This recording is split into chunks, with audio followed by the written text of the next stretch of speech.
Bien, Conchita. Conchita ha hecho un trabajo de investigación periodística admirable. Te felicito, Conchita, en nombre de todo el directorio del instituto. Gracias. Tu investigación lleva a... Uno de los temas a los que lleva esta investigación es a este billonario Epstein, y que ha conseguido muchísimo la atención de la prensa. Sin embargo, las editoriales importantes que apalabraron la publicación, una de ellas, Random House, México, decidió después ignorar los contratos o los acuerdos de contratos que tenían. Y quisiera saber de ti qué pasó ahí. Bueno, aunque lo podemos sospechar. Creo que sí, creo que lo pueden sospechar. Yo firmo un acuerdo con Random House México en el año 2009, cuando yo le presento al director de Random House México con esta historia. La historia no era simplemente sobre Epstein, sino sobre el caso mexicano y qué es lo que estaba sucediendo con estas niñas de México a los Estados Unidos. Y entonces yo sigo la investigación y me doy cuenta que ahora tenemos a un expresidente, tenemos a senadores americanos implicados, tenemos a un gobernador, Bill Richardson de New Mexico, implicado también en el caso. Bill Richardson. Y entonces Ehud Barak de Israel también. Y cuando yo llego a ver todo, cuando me doy cuenta que esto es un caso tan enorme que yo solamente, es decir, yo no estoy protegida por una institución académica o una institución editorial, me recosté sobre lo que era Random House y le pedí si es posible nosotros incluir toda esta información. Y por supuesto, la respuesta fue no, a menos que tienes que borrar todo lo que es la información sobre Clinton, porque Clinton es nuestro cliente y Clinton fue presidente y la esposa es senadora de Nueva York, o fue senadora, en 2009 ya había. Y entonces, bueno, como una periodista se pueden dar cuenta que o borro la información y no la incluyo, que creo que hubiese sido una injusticia, o me quedo adelante sin el contrato y me quedé sin el contrato.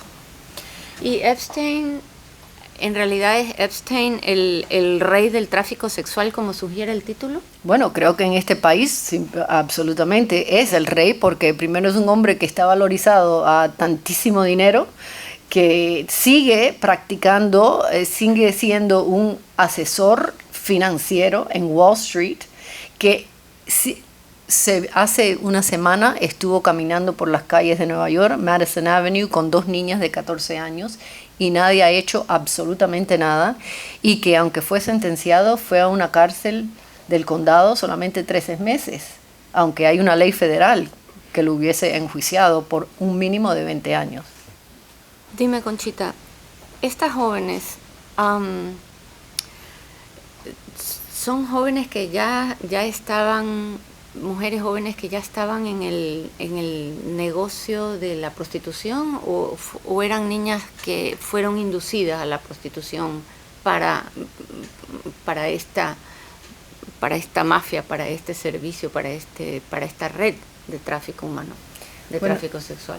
Muy buena pregunta, Karen, porque mira, una niña de 12 años, de 13 años, de 11 años, de 14 años, las edades de las víctimas de este señor tienen que haber sido inducidas. Es decir, ¿cómo una niña de 11 años va a querer prostituirse con un hombre de 52 años? Creo que eso no es posible, ¿no? Así que creo que las niñas han sido inducidas, son todas niñas de bajos recursos, muchas de las niñas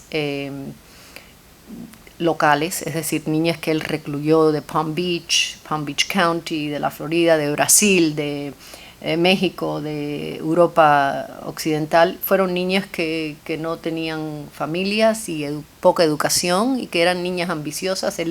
También él les prometía trabajo como modelos. Muchas de ellas pensaron que él les iba a dar un trabajo como una modelo en Victoria's Secret y en MC Squared, porque él es inversionista en MC Squared, una agencia de modelaje, y su mejor amigo y protector y primer cliente, Leslie Wexner, que es el chairman de The Limited, The Gap y dueño de Victoria's Secret, él utilizaba esa amistad para prometerle a estas niñas que les iba a dar empleo si ellas...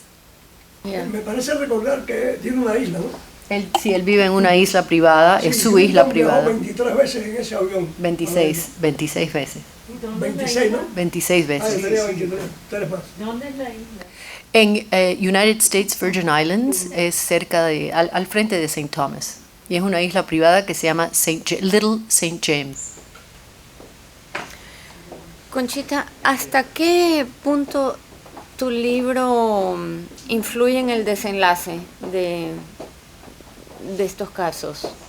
Bueno, mira, el libro, Karen, se acaba de publicar. Porque es preguntar cómo que comienza. Sí. El libro se acaba de publicar hace 2 meses. Investigación. Sí, yo hace 10 años que estoy investigando el tema del tráfico infantil en las Américas, específicamente en los Estados Unidos, aunque fui a Cuba. No sé si debo decir, fui a Cuba hace unos meses y estaba con una amiga mía y detrás de mí había una madre vendiendo a su hija y la pude grabar, grabé toda la conversación. La hija, no sé la edad, pero me supongo que la niña tenía unos 15 años, 14 años y la madre la estaba vendiendo a un señor inglés mucho mayor.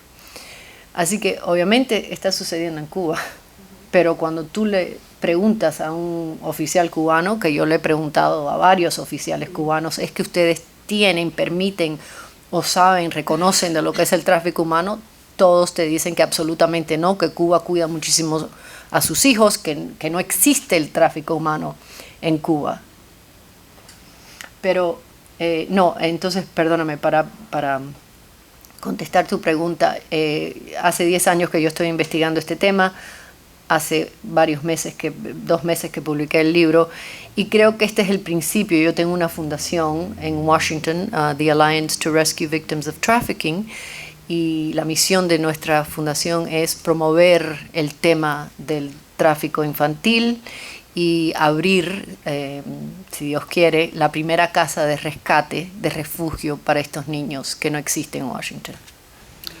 Quiero que después nos cuentes un poco más de tu fundación y sobre el proyecto que estás planificando con la fundación, Conchita. Ese va a ser el bebé de tu investigación, ¿no? Y el resultado. El castigo de Epstein, por lo que cuentas, ha sido muy leve. ¿De cuánto tiempo fue la pena que él tuvo que pasar cárcel? ¿Y por qué de lo que cuentas ha sido una pena tan leve? Bueno, a él primeramente lo enjuiciaron por el Estado y el Estado pensó que los crímenes de él eran, perdóname, no sé decir esta palabra en español, internexes, que quiere decir que habían crímenes que eran interconectados, eran de Estado a Estado, y como eran muchos de los crímenes, él promovió muchas de las niñas a través del Internet. Al momento que uno comete un crimen a través del Internet, se vuelve automáticamente en un crimen federal. Entonces entra lo que es el Departamento de Justicia y se convierte en una investigación federal. Así que después que a él lo arrestan en el 2005, hay una investigación gracias a la policía de Palm Beach, Michael Ritter, el chief de la policía. Esa investigación duró varios meses. El Estado después lo investiga y llega a la conclusión que Epstein no debe de ir a la cárcel. y el jefe de la policía de Palm Beach se niega a aceptar y va a los federales. Ahí empieza una investigación y dura 2 años, y en el 2007 lo enjuician con solamente 2 counts: solicitation of prostitution with a minor, que quiere decir que él lo enjuician como si él hubiese abusado a una prostituta, pero esta prostituta tenía solamente 14 años. Y entonces le dan, la sentencia es de 18 meses en el county jail, en la prisión del condado de Palm Beach, y de ahí 18 meses en su casa, que es una casa bastante grande en Palm Beach, en el Brio Way.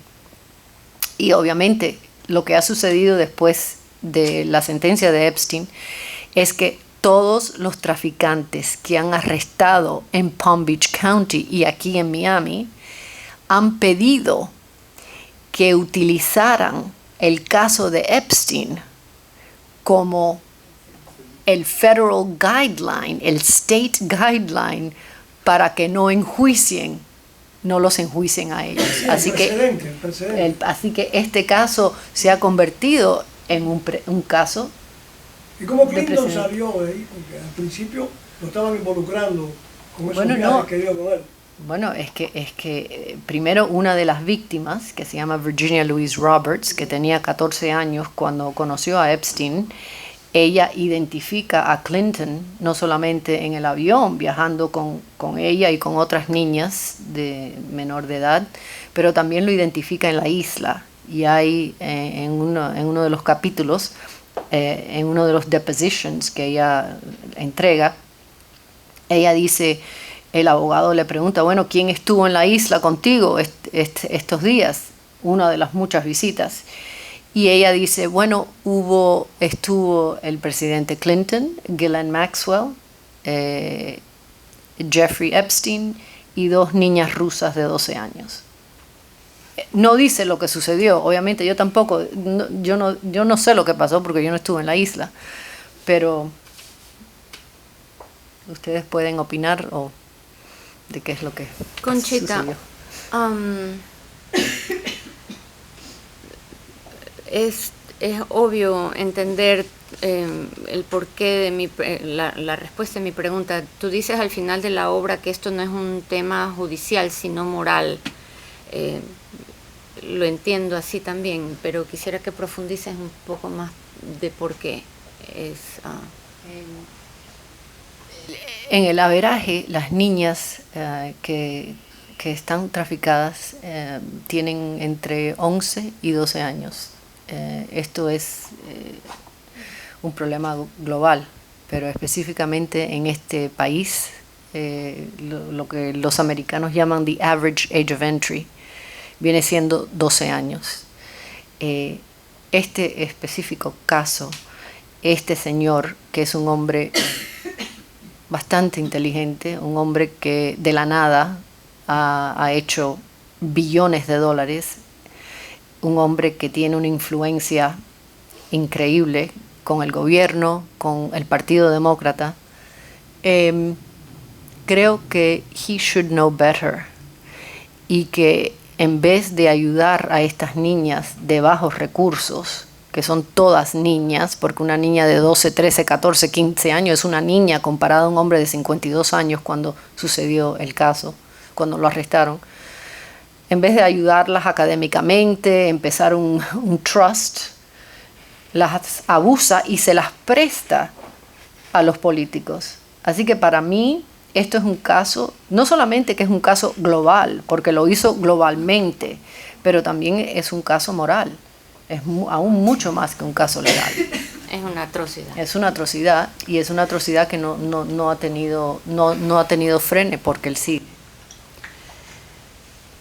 ¿Qué papel desempeña, a dónde entra en esta historia Alan Dershowitz? Este abogado famoso, ¿no?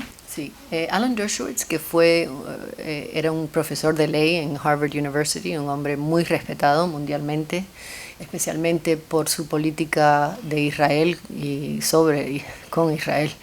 Él no solamente es amigo de Jeffrey Epstein, también fue el abogado de Jeffrey Epstein.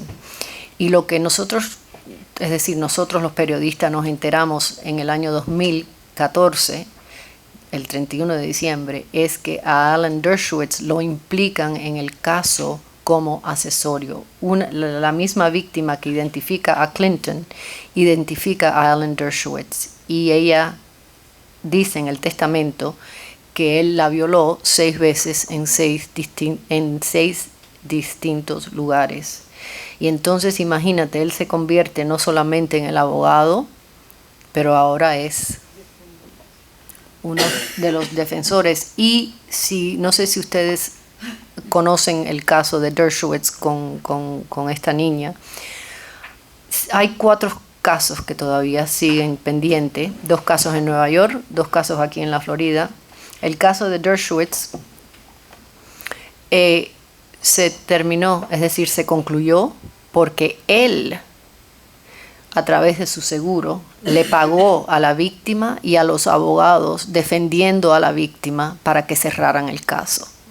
Este es un señor que ha tenido una carrera de más de 50 años, un hombre muy respetado. Si este señor no hubiese tenido nada de culpabilidad, yo creo que él hubiese hecho lo que él propuso en la televisión nacional, que es I'm going to disbar the attorneys and I'm going to put her under the bus, que es lo que él le dijo a CBS, NBC, ABC, New York Times, CNN, a todas las redes de editoriales. Y hizo lo opuesto, cerró el caso y le pagó a los abogados. ¿Por qué? Entonces, después de esta investigación y todo lo que nos cuentas, ¿qué opinión tienes de la justicia americana y cómo funciona? Bueno, me gustaría, como optimista eterna, me gustaría pensar que hay justicia, que todavía existe la justicia, pero lo que me he dado cuenta es que la justicia americana está dividida para los pobres y para los ricos. Si uno tiene dinero para poder pagarle a buenos abogados, creo que uno recibe otra forma de justicia. Y si uno no tiene los recursos y los medios y la influencia, la justicia es muy distinta. Hoy por hoy, si uno atropella a una persona en la calle, manejando bajo el efecto del alcohol, con $30,000 hay jueces en el 11º distrito que lo sacan en libertad. Y en muchas ocasiones reciben la oferta a través de terceras personas. Tienes $30,000, no tienes problema, vas a salir en libertad. Yo creo que no hay justicia, yo creo que hay decisiones de las cortes, no es justicia. En una experiencia, en mi caso, 3 casos, y con eso que tú me acabas de contar y otras más, pues es lo que tú dices. Es lo que tú dices, no. La justicia es un concepto absoluto. No puede haber un 20% de justicia, como una mujer no puede estar el 20% embarazada. ¿Hay justicia o no hay justicia? No hay justicia en las cortes americanas. Si alguien me lo hubiera dicho a mí hace 20 años, no lo hubiera creído. Pero estoy convencido porque he sufrido por esa situación y yo estoy defendiendo un caso que ha salido en la prensa que no hay justicia. Es decir, la Fiscalía de Broward falsificó pruebas, escondió otras para que los familiares pudieran recibir más de $50 millones. Increíble. Increíble. Y eso que tú estás contando, hermano. Pero me parece recordar que Clinton hizo algunas declaraciones con relación a eso. No, él no ha hecho declaraciones. No preguntarle, ¿no? No, yo lo llamé. La isla y los viajes. Y a él, no solamente yo, varios periodistas han llamado al presidente para preguntarle cuál es su asociación con Epstein y por qué es que él ha recibido dinero. A mí me comentó una persona que no puedo identificar que los primeros $4 millones que se invirtieron en el Clinton Global Initiative, y la razón por la cual el presidente pudo desarrollar el Clinton Global Initiative fue gracias a Epstein, que él le donó $4 millones.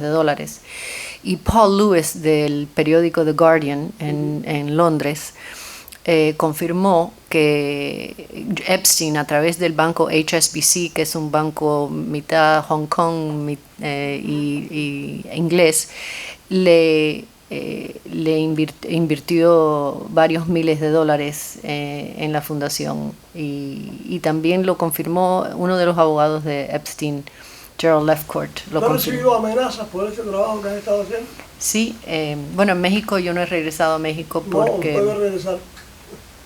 Pero aquí en Estados Unidos. No amenaza. Aquí me ofrecieron... No, aquí en los Estados Unidos no me han... Creo que me han hacked el teléfono, el email me lo hack todas las semanas. Pero sí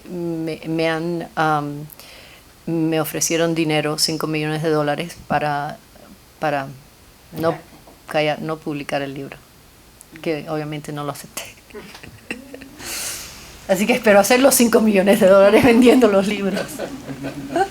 Bueno, yo he sido testigo del trabajo. Y quisiera añadir que, aunque no incluí el nombre de Karen por razones políticas, Karen ha sido un gran apoyo, ha sido un pillar en mi vida estos años escribiendo así libros. Tenía que recordarle que tenía que comer algo, ¿no? De tanto trabajar. Tu trabajo ha sido de verdad que inmenso, Conchita, y me consta, he sido testigo de esto. Y quiero saber qué herencia quieres dejar a futuras generaciones de tu trabajo, y que nos cuentes sobre, bueno, el resultado de tu investigación en cuestión de tu fundación, y que nos expliques quizás un poco más para cerrar. Después de eso, están bienvenidos a hacerle preguntas a Conchita. Bueno, gracias. Rápidamente, para concluir, lo que me gustaría dejar como para futuras generaciones, para mis hijos más que nada, es que, y para los hijos de ustedes, es que tenemos este gran problema que tenemos que resolver, porque sin niños no hay futuro. Los niños son nuestro futuro y tenemos que protegerlos, y tenemos que combatir cualquier cosa, lo que sea, para poder no solamente proteger a los niños, pero también educar a los niños y intentar que ellos sean parte de la solución. Aquí tienen que haber, yo no soy la solución, este libro no es la solución, mi fundación no es la solución. Soy solamente una gota de agua intentando hacer un cambio pequeño, pero cuando hay muchas gotas de agua en una piedra, la piedra se desaparece, ¿no? Y entonces lo que me gustaría es que la fundación, a través del trabajo de nosotros de la fundación, podamos abrir una casa de rescate para estos niños, porque la razón por la cual muchos de estos niños siguen con los traficantes en vez de escaparse es porque no tienen dónde ir. Es decir, después de ser abusados día tras día tras día, estamos hablando de 365 días al año, donde tienen que tener relaciones sexuales 10 a 15 veces al día con personas extranjeras. ¿Qué es lo que tienen estos niños? Están todos o están adictos a la droga, que es un gran problema, a la heroína especialmente, que ahora hay una epidemia de adicción a la heroína increíble, específicamente con estos niños que han sido traficados. Y tenemos ahora una población de niños que han sido adictos. En los Estados Unidos hay 2 soluciones solamente hoy: foster care and state system. Y ambas no son soluciones. Así que tenemos que abrir casas de rescates, y el gobierno no paga esas casas de rescates. El gobierno lo que da es dinero para servicios y programas para rehabilitar a los niños, pero no paga lo que es bricks and mortar. Y eso es algo que se tiene que desarrollar gracias a las familias, a los individuos privados. Y entonces espero que mi fundación pueda ser parte de ese desarrollo y de esa conversación que va a seguir por muchos años. Yo Sí, me pregunto nada más si en tu investigación los niños esos, el millón de niños esos que vino a México, ¿se queda aquí o qué les pasa? ¿Vuelven a su casa después que los usan? Después que los... Depende, eso todo depende, ¿sabes? Muchos de esos niños se mueren porque, bueno, la droga o los matan. El que no, mira, te enseño, Karen, ¿me puedes dar un libro para enseñarle? Entonces es un one-way ticket para acá. It's a one-way ticket. Here or for other places. La razón por la cual yo le pedí al artista que ilustrara el libro y que pintara este árbol que se llama Border Patrol y ICE llaman a estos árboles rape trees, porque a través de nuestra frontera con México existen estos árboles que son 3 o 4 pies de altura nada más y no tienen ramas, y los traficantes cuando cruzan a los niños, que es casi siempre por la noche, los violan inmediatamente, es decir, es un gang rape. Y entonces ellos, para señalarle al traficante que está ya dentro de los Estados Unidos, le quitan usted sabe, el lingerie y se los tiran a los árboles, y es lo que es estas cositas blancas. La ropa interior. La ropa interior se las tiran a los branches. Y entonces Border Patrol ha identificado estos árboles como rape trees, porque ahí ellos ya se dan cuenta quién ha entrado, cuántos niños han entrado. Y cuando a mí me llevaron a ver, gracias a Dios fueron muy generosos conmigo y me llevaron a través de un helicóptero, vimos millas y millas de estos árboles a través de la frontera, pero millas. Y cuando lo ves en persona, es decir, si estás caminando y lo ves, es algo impresionante. Y esto es lo que hace frontera entre México y los Estados Unidos. Pero ¿y las madres y los padres de esa gente no? Bueno, muchos de estos niños han sido, ¿sabes?, abducted. Los padres no se enteran. Estos son niños pobres, es decir, como me dijo Jorge Castañeda, el canciller de México, me dijo, mira, al día que le roben a un niño, a un senador, se acabó el tráfico infantil en México. Pero hasta que eso no suceda, o que se lo roben a un senador americano, eso no va a parar. ¿Alguien más? ¿Alguna pregunta? María. Me deja speechless, o sea, te felicito por el magnífico trabajo. Gracias. Es impresionante que esto esté pasando en este país. Y mi pregunta es, ¿existen otras organizaciones sin fines de lucro, redes de apoyo a las víctimas que se puedan concertar para hacer más presión, alertar a la ciudadanía y lograr que ojalá un sistema muy perfecto judicial que a veces funciona tome cartas en este asunto, el Congreso, no sé? Sí, hay muchísimas. Washington, creo que hay más de 40 organizaciones similares a las mías, no con el fin de abrir casas de rescate, pero sino son proveedores de servicios. Casi todas son proveedores de servicios y hay 15 agencias federales cuales le dan servicio a las víctimas del tráfico infantil. Así que sí existe. Polaris siendo una de las organizaciones más importantes, tiene el National Hotline Number. Ellos manejan todo lo que es el número. Si una niña está en un caso de emergencia, ella sabe, este número se llama, inmediatamente la policía viene y la rescata. El problema es que muchas de estas niñas no quieren ir a la policía y no quieren delatar a los traficantes porque tienen miedo que al momento que el traficante salga de la cárcel, la va a buscar y la va a matar. Y lo peor es que ella después, sin el traficante, ¿a dónde duerme? ¿Dónde come? Ella no sabe nada, es decir, tiene 14 años, si viene de México y no sabe en inglés, ¿cómo se va a comunicar? ¿Con quién? ¿Quién le va a decir? ¿A quién le va a pedir socorro? ¿Dónde va a dormir? ¿Cómo va a comer? Y ella no sabe hacer nada porque no tiene educación. Así que Sobre las autoridades mexicanas, ¿hasta qué punto están involucradas?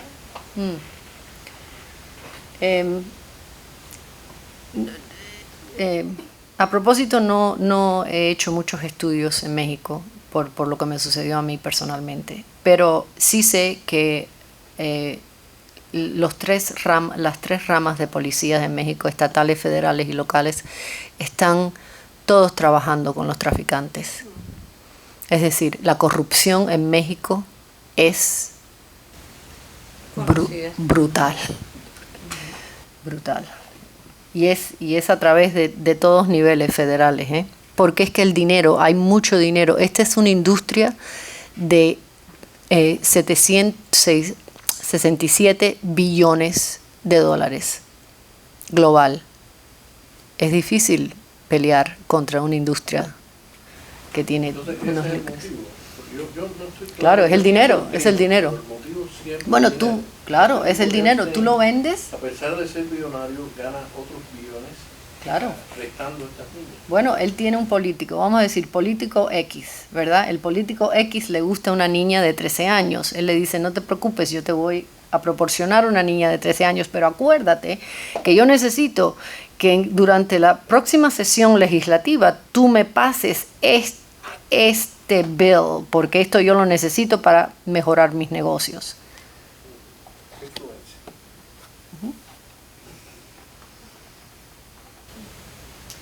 Muchísimas gracias. Te felicito. Gracias.